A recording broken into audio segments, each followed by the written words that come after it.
My kids are going to get inundated with so much other stuff as it is. And we're not, obviously, they don't have tablets.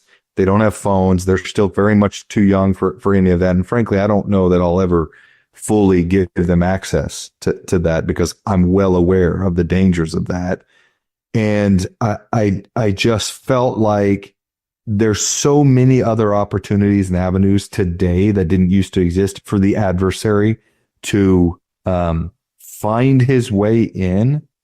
I didn't want to give such a prime, it's just prime real estate. It's oceanfront real estate.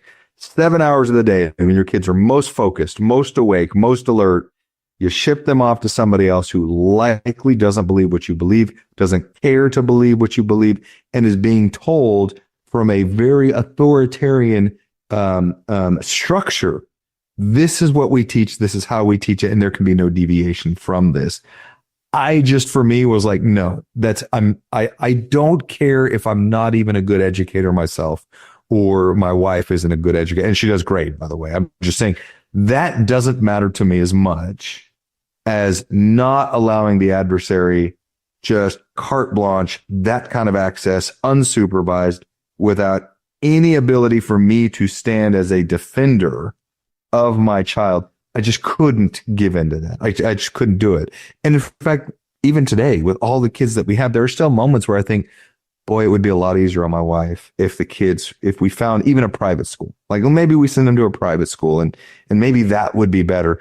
And then I think about it for 30 seconds. I'm like, no, it's still not worth it, man. Like, it's just, I'm not going to open them up and expose them even more to the heresies of Babylon.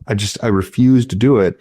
And yet I feel like, and again, I'm not being judgmental because so many people have such unique circumstances. But frankly, if I'm being totally blunt and honest, there are plenty of families and members of the church who make plenty of money, but try to keep up with and live up with the Joneses, who are in far too much debt. And so both parents have to work.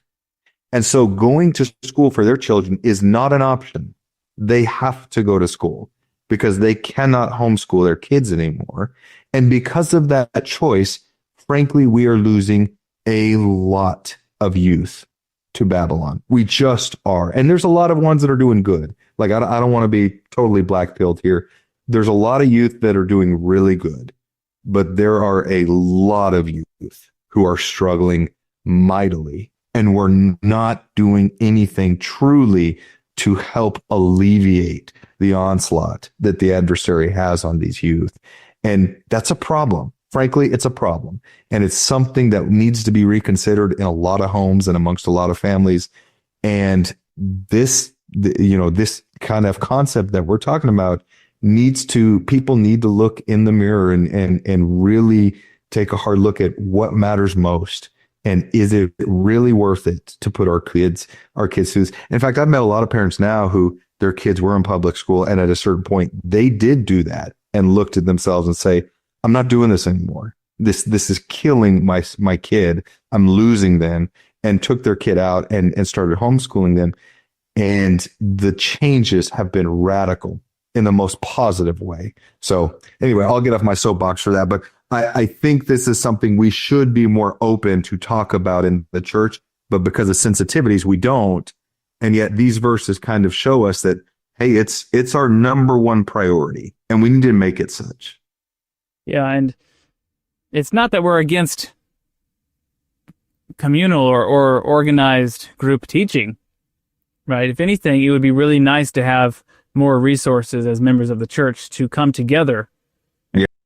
Thank you for watching. If you found this content spiritually enlightening, please like, comment, and subscribe. Like the gospel, these little things make all the difference, and it helps the algorithm push out better content for everyone to enjoy on YouTube.